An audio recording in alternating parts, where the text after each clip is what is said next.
Good morning students. नमक का दरोगा पाठ में अब तक हमने पढ़ा नमक विभाग में दरोगा का जो पद होता है वह मुंशी वंशीधर को मिलता है। मुंशी वंशीधर जो था, दरोगा साहब जो थे, वह ईमानदार कर्तव्यनिष्ठ व्यक्ति थे, सच्चाई से अपने कर्तव्य निभाने वाले व्यक्ति थे। एक दिन वो क्या देखते हैं, रात के समय में जब सब लोग सो रहे थे तो उन्हें गाड़ियों की गड़गड़ाहट की आवाज़ आती है। वो वहाँ से अपने ऑफिस से घोड़ा लेकर नदी की पुल पर देखने जाते हैं तो वो क्या देखते हैं कि वहाँ पर गाड़ियाँ जो है वो भर कर जा रही होती है। जब वह गाड़ियों को रोककर उनसे पूछते हैं गाड़ी चालक से कि इन गाड़ियों में क्या भरकर ले जा रहे हो, तो कोई भी नहीं बोलता है और आपस में सभी गाड़ी चालक जो थे वो कानाफूसी करने लगते हैं। तब वंशीधर गाड़ी के पास अपना घोड़ा ले जाकर उन गाड़ियों को चेक करते हैं तो वो उनमें देखते हैं कि नमक के ढेले भरे हुए थे। तब वह उनसे पूछते हैं कि तुम ये सब किसके कहने से ले जा रहे हो।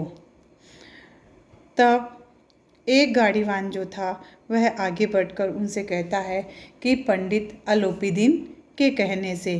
तभी वहाँ से एक गाड़ीवान जो था वह वहाँ से निकलकर पंडित अलोपीदीन के पास चला जाता है और उनसे कहता है कि नमक विभाग के दरोगा ने हमारी गाड़ियाँ पकड़ ली। पर फिर भी पंडित अलोपीदीन जो था वह निश्चिंत था, क्योंकि उन्हें ये विश्वास था कि मैं अपने पैसों के दम पर सब कुछ कर सकता हूँ, क्योंकि उनके पास अथाह पैसा था, है ना। उनके पास पैसों की कोई कमी नहीं थी, तो धन के बलबूते पर वो ये सोच रहे थे कि मैं सब कुछ कर सकता हूँ। तब वह वहाँ से नदी के पुल पर पहुँचते हैं और वहाँ आकर मुंशी वंशीधर को पैसों का लालच देते हैं। 5 से 10, 10 से 15, 15 से 20, 20 से 25, 30, 40 तक वो पहुँचते हैं। लेकिन यहाँ पर धर्म की जीत होती है, ना कि धन की। धर्म अपने कर्तव्य पर डटा रहा और धन जो है वहाँ पर उछल उछल कर बोल रहा था। लेकिन फिर भी धन धर्म को हिला नहीं सका। तब मुंशी वंशीधर के कहने से पंडित अलोपीदीन को हथकड़ी लगाई जाती है और अगले दिन उन्हें अदालत में पेश किया जाता है। लेकिन मुंशी वंशीधर को यह नहीं पता था कि अदालत में भी सभी लोग, जज से लेके ऊपरी कुर्सी, जज से लेकर नीचे चपरासी तक, सभी लोग पंडित अलोपीदीन के इशारों पर नाचने वाले थे। इसीलिए अलोपीदीन को इस बात का भी डर नहीं था। उन्हें यह था कि वह यहाँ से बाइज्जत बरी हो जाएंगे, है ना, क्योंकि सभी लोग जो थे वे सब पंडित अलोपीदीन के फेवर में थे। इस अगाध वन के वो अकेले शेर थे, है ना। शेर वही जिसका राज चलता है जंगल में, तो यहाँ पर पंडित अलोपीदीन का राज चलता था। यहाँ पर धर्म और धन के युद्ध में धन की विजय होती है। तो आइए बच्चों, अब हम आगे पढ़ते हैं। यहाँ तक कि मुंशी जी को न्याय भी अपनी ओर से कुछ खींचा हुआ दिख पड़ता था। वह न्याय का दरबार यहाँ पर भी मुंशी वंशीधर को जो है न्याय अपनी ओर से कुछ खींचा हुआ लगा, क्योंकि उन्हें ये पता लग चुका था कि यहाँ भी न्याय उनके फेवर में नहीं होगा, उनके पक्ष में यहाँ पर न्याय होने वाला नहीं है। वह न्याय का दरबार था, जहाँ वो खड़े थे वो न्याय का दरबार था, परंतु उसके कर्मचारियों पर पक्षपात का नशा छाया हुआ था। लेकिन उस न्याय के दरबार में भी जो कर्मचारी थे उन पर पक्षपात, मतलब कि किसी गलत का साथ देना, एक ही व्यक्ति की तरफ न्याय करना, तो उन पर भी पक्षपात का नशा छाया हुआ था। वो क्यों छाया हुआ था? क्योंकि सबको बराबर खर्चा पंडित अलोपी दीन द्वारा भेजा जाता था। किंतु पक्षपात और न्याय का क्या मेल? लेकिन पक्षपात और न्याय का क्या मेल है? न्याय तो बिल्कुल सही होना चाहिए, लेकिन यहाँ पर पक्षपात और न्याय में मेल हो रहा था। जहाँ पक्षपात हो वहाँ न्याय की कल्पना भी नहीं की जा सकती, और जहाँ पर पक्षपात हो, गलत का साथ दिया जाता हो, वहाँ पर हम न्याय की कल्पना भी नहीं कर सकते, क्योंकि हमें पता है कि उस व्यक्ति ने सभी को अपने अधीन कर रखा है। तो वहाँ से न्याय की उम्मीद करना गलत है, क्योंकि वहाँ वो लोग पक्षपात करेंगे। मुकदमा शीघ्र ही समाप्त हो गया। डिप्टी मजिस्ट्रेट ने अपनी तजवीज़ यानी फैसला, तो डिप्टी मजिस्ट्रेट ने अपनी तजवीज़ में लिखा, मतलब अपने फैसले में लिखा, पंडित अलोपी दीन के विरुद्ध दिए गए प्रमाण निर्मूल और भ्रमात्मक है। कि पंडित अलोपी दीन के प्रति जितने भी प्रमाण दिए गए हैं वो निर्मूल, बिना मतलब के हैं और सिर्फ संदेहास्पद है, सिर्फ संदेह उत्पन्न करने वाले हैं और बिना प्रमाणित किए हुए हैं, जिनका कोई मतलब बेमोल है, जिनका कोई मोल नहीं है, वो बिना किसी के मतलब के हैं और सिर्फ संदेह उत्पन्न करने वाले ही हैं। वे एक बड़े भारी व्यापारी हैं, वे थोड़े लाभ के लिए ऐसा काम न करेंगे। और फिर डिप्टी मजिस्ट्रेट ने क्या कहा कि वो तो एक बड़े भारी व्यापारी हैं और थोड़े से लाभ के लिए वो ये गलत काम नहीं करेंगे। यद्यपि नमक के दारोगा मुंशी वंशीधर का अधिक दोष नहीं है, लेकिन यह बड़े खेद की बात है कि उसकी विचारहीनता के कारण एक भले मानुष को कष्ट झेलना पड़ा, है ना। कि नमक के दारोगा मुंशी वंशीधर का भी कोई ज़्यादा दोष नहीं, क्योंकि वो अपनी ड्यूटी निभा रहे थे, वो अपने कर्तव्य का पालन कर रहे थे। लेकिन ये बहुत ही दुख की बात है कि उनके कारण एक भले मानुष को परेशान होना पड़ा, उन्हें रात भर कैद में रहना पड़ा, सुबह अदालत में आना पड़ा, तो इसका हमें दुख है। लेकिन हम प्रसन्न हैं कि वह अपने काम में सजग और सचेत रहता है। लेकिन मुंशी वंशीधर के लिए हम लोग बहुत खुश हैं कि वो अपने काम के प्रति सजग और सचेत है। परंतु नमक हलाली ने उसके विवेक और बुद्धि को भ्रष्ट कर दिया। भविष्य में उसे होशियार रहना चाहिए। लेकिन नमक हलाली की मतलब उन्होंने पंडित अलोपी दीन के खिलाफ षड्यंत्र रचा है। उनके और दूसरों की गुलामी ने उनके विवेक और बुद्धि को खत्म कर दिया, भ्रष्ट कर दिया है। और भविष्य में पंडित अलोपी दीन को होशियार रहना चाहिए। वकीलों ने यह फैसला सुना और उछल पड़े। पंडित अलोपी दीन मुस्कुराते हुए बाहर निकले, लेकिन जब जज के द्वारा भी न्याय जो है वो पंडित अलोपी दीन के तरफ गया, तब वकील भी उन जज का फैसला सुनकर उछल पड़े और पंडित अलोपी दीन जो थे वो अदालत से हंसते हुए बाहर निकले।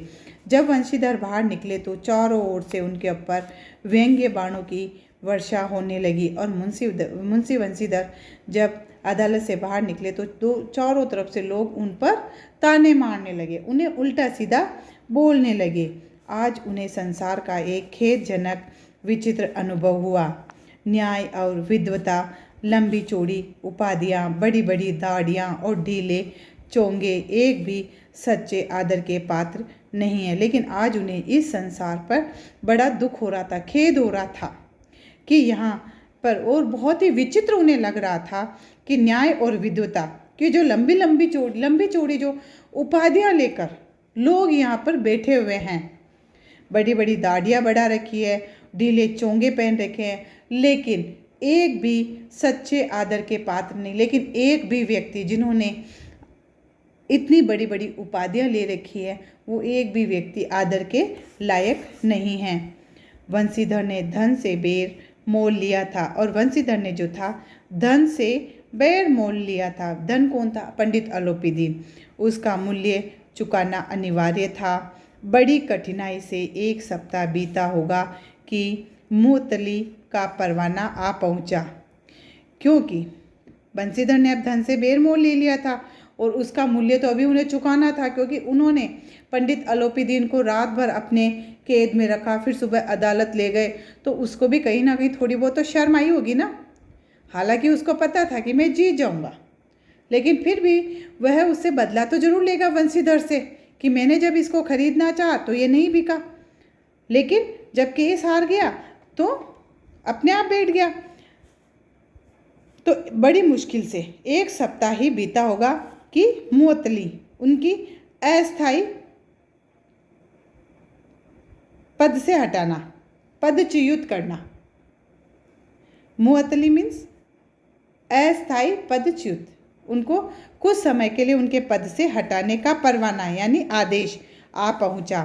कर्तव्य परायणता का दंड मिला। उन्होंने अपनी जो उन्होंने बड़ी धर्मनिष्ठ कर्तव्य परायणता निभाई थी, उसका दंड उन्हें मिल गया था। बेचारे भग्न हृदय, निराशाजनक मन में निराशा, शौक और खेद से व्यथित दुखी होकर घर को चले। बूढ़े मुंशी जी तो पहले से ही कुड़बुड़ा रहे थे। बूढ़े मुंशी कौन थे बेटा? मुंशी वंशीधर के पिताजी। Very good. वो पहले ही जब वो घर पहुँचे तो वो मन ही मन बड़बड़ा रहे थे कि चलते चलते इस लड़के को समझाया था। क्या समझाया था उन्होंने अपने लड़के को? कि ऊपरी आय पर तुम अधिक ध्यान देना, है ना। उन्होंने यही समझाया कि तुम ऊपरी इनकम जितनी भी हो, रिश्वत, उस पर तुम ध्यान देना और खूब लेना। लेकिन इसने एक न सुनी, अपनी मनमानी करता है। ईमानदार बनने चले हैं, पढ़ना लिखना सब अकारत गया और बड़ा ईमानदार बनने चला था। इसका पढ़ाना लिखाना भी हमारे तो बेकार गया है। इसके कुछ ही दिनों बाद जब मुंशी वंशीधर घर पहुँचे और बूढ़े पिताजी ने मुअत्तली का समाचार सुना तो सिर पीट लिया। थोड़े दिनों बाद जब मुंशी वंशीधर घर पहुँचे और बूढ़े पिताजी को उन्होंने बताया कि मुझे अस्थायी पदच्युत कर दिया गया, मुझे कुछ समय के लिए मेरे पद से हटा दिया गया है, तो ये समाचार सुनकर उन्होंने अपना सिर पीट लिया। मतलब वो बहुत दुखी हो गए और बोले कि जी चाहता है कि तुम्हारा और अपना सिर फोड़ लूं। और उन्होंने उनसे क्या कहा कि मेरा जी ऐसा चाह रहा है कि मैं एक पत्थर उठाऊं और उससे तुम्हारा और मेरा सिर फोड़ लूं। वृद्ध माता को भी दुख हुआ। तीर्थ यात्रा की कामना मिट्टी में मिल गई। उनकी जो बूढ़ी माँ थी उन्हें भी दुख हुआ, क्योंकि उनको भी ऐसा लगता था कि बेटा जब ढेर सारी रिश्वत कमाएगा तो उससे वह तीर्थ यात्रा करेगी, लेकिन वह भी मिट्टी में मिल गई थी। इस प्रकार 1 सप्ताह बीत गया। संध्या का समय था। बूढ़े मुंशी जी बैठे राम नाम की माला जप रहे थे। इसी समय उनके द्वार पर सजा हुआ रथ आकर रुका। इसी प्रकार 1 सप्ताह बीत गया था। संध्या का समय था। बूढ़े मुंशी जी, वंशीधर के पिताजी, वो बैठे बैठे राम नाम की माला जप रहे थे। उसी समय उनके द्वार पर, उनके गेट के सामने एक सजा हुआ रथ आकर रुका। कई नौकर कंधों पर लाठियां रखे साथ थे और उस रथ के साथ कई सारे नौकर जो थे कंधों पर लाठियां लेकर कंधों पर लाठियां रखे हुए उस रथ के साथ थे। मुंशी जी की अगवानी को दौड़े सभी। जैसे ही वो रथ रुका तो सभी मुंशी जी की अगवानी को दौड़े, मतलब उनको उतारने के लिए और उनके देखभाल के लिए वो सब दौड़े। देखा तो पंडित अलोपीदीन, और जब उन्होंने बूढ़े मुंशी जी ने जब उधर देखा तो उन्होंने देखा कि ये तो पंडित अलोपीदीन हैं। झुक कर दंडवत की और लल्लो चप्पो करने लगे, और झुक कर उन्होंने उनको दंडवत की, उनके चरणों में लौट कर उनके मतलब धोख लगाने लगे और उनकी लल्लो चप्पो करने लगे, मतलब उनकी चमचागिरी करने लगे। और उनसे क्या कर रहे हैं? देखो अब उनके पिताजी, हमारा भाग्य उदय हुआ जो आपके चरण इस द्वार पर आए हैं। आप हमारे पूज्य हैं, मतलब हमारा तो भाग्य उदय हो गया कि आप हमारे घर पधारे हैं। आप हमारे देवता हैं। आपको कौन सा मुंह दिखावें, क्या करें? लड़का अभागा कपूत है, नहीं तो आपसे क्यों मुंह छिपाना पड़ता। अब वो उसको क्या करे कि आप तो हमारे पूज्य हैं, हम तो आपको पूजते हैं, आप हमारे देवता हैं, लेकिन अब मेरा लड़का ही अभागा है, मतलब हमारे लिए वो बहुत बुरा है और उसने आपसे ऐसी हरकत की, तो अब आपसे मतलब कि मुंह छिपाने जैसे हम हो गए हैं, इसीलिए आपसे हमको मुंह छिपाना पड़ता है। ईश्वर हमें निसंतान रख दे, लेकिन ऐसी औलाद किसी को ना दे। अलोपी दीन ने कहा। फिर अलोपी दीन ने कहा, नहीं भाई साहब ऐसा ना कहिए। पंडित अलोपी दीन ने बूढ़े मुंशी जी को क्या कहा, भाई साहब आप ऐसा मत कहिए। मुंशी जी ने चकित होकर कहा, ऐसी संतान को और क्या कहूँ, ऐसा नहीं कहूँ तो पंडित जी मैं ऐसी संतान को क्या कहूँ। तो आइए बच्चों, इसके हम मौखिक प्रश्नोत्तर देखते हैं। सारे शहर में हलचल क्यों मच गई थी कि मुंशी वंशीधर ने पंडित अलोपी दीन को अपनी हिरासत में ले लिया है और अदालत में पेश करने के लिए ले जा रहे हैं। किस आक्रमण को रोकने के लिए वकीलों की एक सेना तैयार की गई। कौन से आक्रमण को रोकने के लिए, पंडित अलोपी दीन पर जो नमक चोरी का इल्ज़ाम लगा था, इन आक्रमणों को रोकने के लिए, है ना, कि कहीं फैसला जो है मुंशी वंशीधर के पक्ष में ना हो जाए।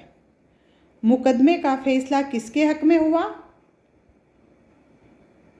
पंडित अलोपी दीन के। मुंशी वंशीधर के पिता ने मौतली का समाचार सुनकर क्या कहा कि मुझे इतना गुस्सा आ रहा है कि मैं तुम्हारा और अपना सिर फोड़ लूं।